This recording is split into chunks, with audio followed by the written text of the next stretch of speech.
Welcome back to the deep dive. Today we're taking a deep dive into something that's really got people talking, and that's Arsenal's their unexpected change in tactics Yeah, this season. yeah, it's definitely got people talking, and I think what's so fascinating about it is you've got Arsenal, a team that's really known for their, for lack of a better word, beautiful football, Mhm. this possession-based style. Right.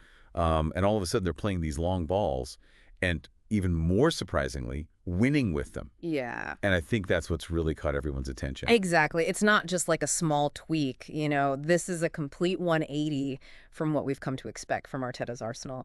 So how do we even begin to unpack this? Where do we start? Oh, I think it all starts with, Huh?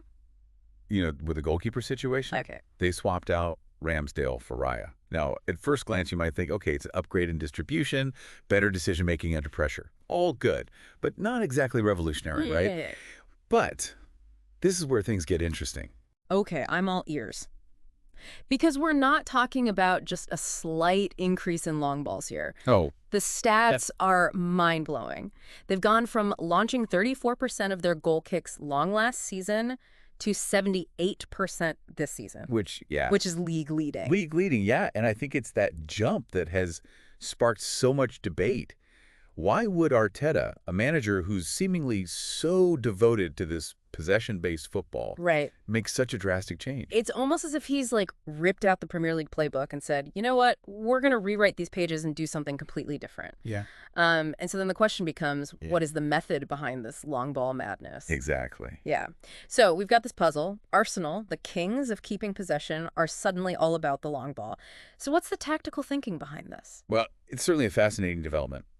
And to understand it, I think we need to look at the arrival of Kai Havertz. He's often been praised for his technical skills, his passing ability, but Arteta seems to have tapped into a different side of his game, And what's that? his aerial ability. Oh, interesting. So we've always seen Havertz as this, I don't know, kind of like elegant, almost graceful midfielder. Right. And now he's become Arsenal's like target man in the air. Precisely. And, think back to, even that game against Manchester City. Obviously, he didn't score, but he caused havoc in the box. He was winning headers, outmuscling defenders. Yeah. It's almost as if Arteta looked at him and said, you know what? I can use you in a different way. Okay, I see. So I'm starting to see, like, I guess the method and the perceived madness here, Yeah. right? But it can't just be as simple as, like, booting it long and hoping for the best. There's got to be more to it than that. Absolutely not.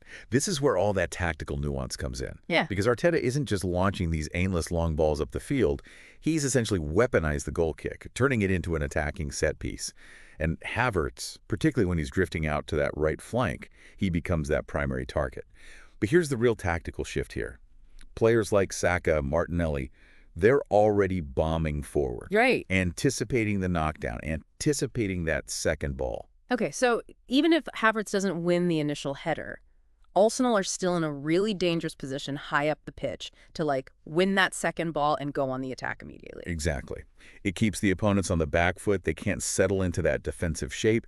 They're constantly having to react to what Arsenal are doing. And we can't forget the influence of Nicolas Jover, the set-piece coach. Yeah. Since he's arrived, Right. Arsenal's set pieces, and that includes these long goal kicks, have become one of, if not the most feared aspects of their game. You know what? That actually reminds me, I think it was the Wolves game. There's this sequence that I think perfectly encapsulates what we're talking about here. You're talking about when Declan Rice, he makes that subtle block on the Wolves defender Yeah.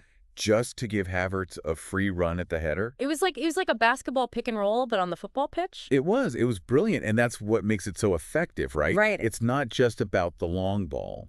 It's the coordinated movement, the understanding between the players, and that element of surprise. Arsenal have taken what was traditionally a moment of respite, a chance for the opposition to regroup, and they've turned it into this really potent attacking weapon. Yeah.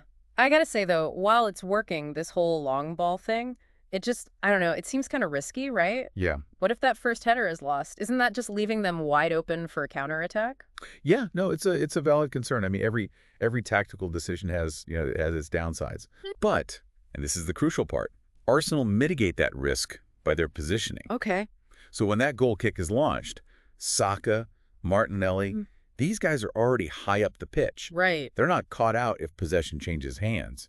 So they're basically prepared for either Yeah. outcome, right? Either win the header and attack or lose it, but be in a good position to win it back quickly. Exactly. Keeps their opponents guessing. It Yeah. prevents them from easily building up their own attacks Hmm. because they can't sit back. Right. Because at any moment, Arsenal could go long. Right. It Right. disrupts their rhythm, Yes. forces them to defend more, I guess, reactively. Yeah. Thinking back to their recent game against Tottenham, which they won by a single goal. Right? I remember at one point thinking, a goal's coming here, and it's going to come from one of these long balls. They were really putting them under pressure. Yeah, and that's a great example of how this tactic can unsettle even the most, I guess, well-organized defenses Yeah. because it forces them to make a decision. Right. Do we push up to try and win that second ball, which then could leave space in behind, or do we sit back and allow Arsenal to build an attack? It's a tough one, It is. and I think this whole shift in approach has really made people see Arteta in a new light. Because initially he was kind of pigeonholed, I think, as this manager who rigidly adhered to this possession-based philosophy, almost like a Guardiola disciple, right? Right, right. And this long ball tactic just throws that assumption right out the window. Yeah, no, and that's what I find so compelling about this. Yeah. It speaks to his evolution as a manager. He's not bound by any kind of fixed ideology. He's adaptable, he's pragmatic, and he's willing to change his tactics to, I guess, maximize the strengths of his players, but also exploit the weaknesses of his opponents. Yeah, it's refreshing to see, especially in a league that, possession-based football has become so dominant. It's like the default style. Arteta's proving there's more than one way to win. And, in doing so, he's almost challenging the very definition, I think, of like beautiful football. He is. It's a bold statement, and he's basically turning conventional wisdom on its head. Yeah. He's demonstrating that this direct, aggressive style of play, when it's executed with intelligence and precision, can be just as effective, if not more so, than these intricate passing sequences. So to kind of bring this all together, what at first seemed like these random, desperate long balls from Arsenal's goalkeeper has actually turned out to be this carefully calculated and surprisingly effective tactical evolution. Yeah, And Arteta and his team, they're rewriting the rules right in front of us. absolutely. And that leaves us, I think, with a really interesting question for the future of football. Is this a sign of things to come? Are we going to see more teams embrace this kind of direct vertical play? Yeah. Or is this just a passing phase, something that, will eventually fade away? It's a question worth thinking about. I think the main takeaway here is that the next time you watch a football match, those seemingly meaningless goal kicks, they might actually hold the key to a team's entire attacking strategy. Absolutely. So keep your eyes peeled and your minds open. Mhm. This has been The Deep Dive. We'll catch you next time.